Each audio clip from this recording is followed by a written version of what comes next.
سے ایک سوال یہ پیدا ہوتا ہے کہ جیسے دین کا علم حاصل کرنا فرض ہے، تو یہ مرد اور عورت دونوں پر فرض ہے جی لیکن آج ہم دیکھتے ہیں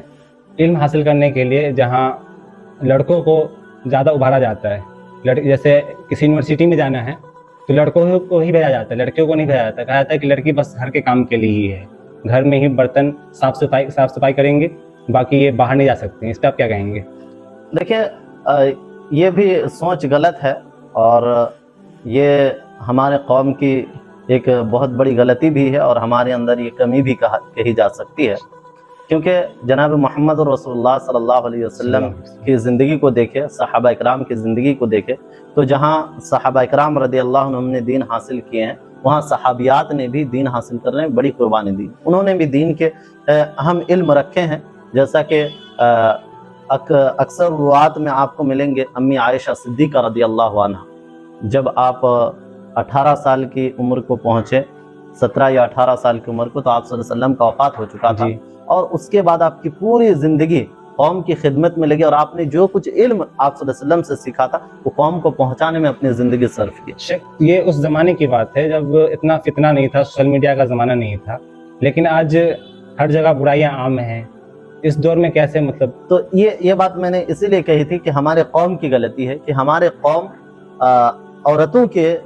تعلیم کے لیے وہ سوچ نہیں پیدا کرتی، اور جو اس کو بہترین ماحول دیا جا سکتا ہے اس ماحول کے لیے فکر مند نہیں ہے۔ ہر شخص تو یہ چاہتا ہے کہ ہمارے گھر کے خواتین بہترین ماحول میں، ایک صاف ستھرا ماحول میں، جہاں برائیاں نہ ہو، جہاں اسے محفوظ جگہ ملے، اور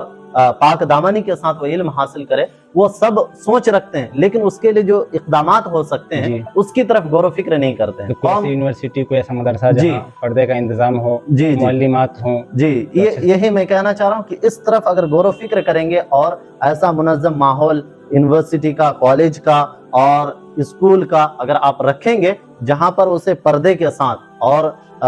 اسی طرح مردوں کے اختلاط سے بچا کر اسے اگر تعلیم دیا جائے، تو وہ بھی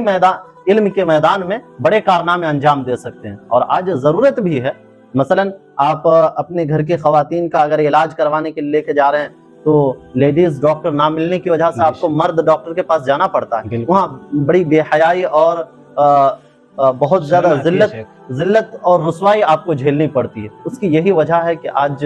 ہم نے دین اسلام کو صحیح سے سمجھ کے اس پر جس طرح سے ہمیں اقدامات اٹھانے چاہیے تو اس طرح سے ہم اقدامات نہیں اٹھا رہے۔ یہ جو غلطیاں ہیں یہ کس پر عائد ہوتی ہے؟ علماء کی ذمہ داری تھی یہ، یا نوجوانوں کی ذمہ داری تھی، یا والدین کی ذمہ داری ہے؟ تو یہ ذمہ داری کس پہ عائد ہوتی ہے؟ یہ کسی ایک کی غلطی نہیں کہی جا سکتی ہے، اس میں ہر ایک کی ہم غلطی کہہ سکتے ہیں کہ ہر ایک کو اس میدان میں دھیان دینا چاہیے تھا، اور ہر ایک کو اس میں کام کرنا چاہیے تھا۔ جیسے علماء کا یہ کام تھا کہ وہ اس طرح کے بہترین مشورہ دے جنہیں اللہ رب العالمین نے مال و دولت سے نوازا، اسے کہ یہ ذمہ داری تھی کہ وہ اپنے مال و دولت اس کام میں لگائے۔ اسی طرح جو عوام ہے اس کی یہ ذمہ داری تھی کہ اس کی طرف وہ توجہ دے اور دھیان دے، جیسا کہ آج ولی رحمانی جنہوں نے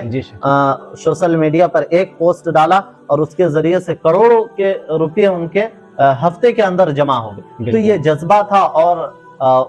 اس طرف لوگوں نے دھیان دیا۔ تو اسی طرح اگر لوگ دھیان دے، اور جو خصوصاً اللہ نے جسے مال و دولت سے نوازا ہے، اگر وہ اس طرف آگے بڑھے تو انشاءاللہ کام ہوتا رہے گا اور چاروں طرف کام ہوں گے۔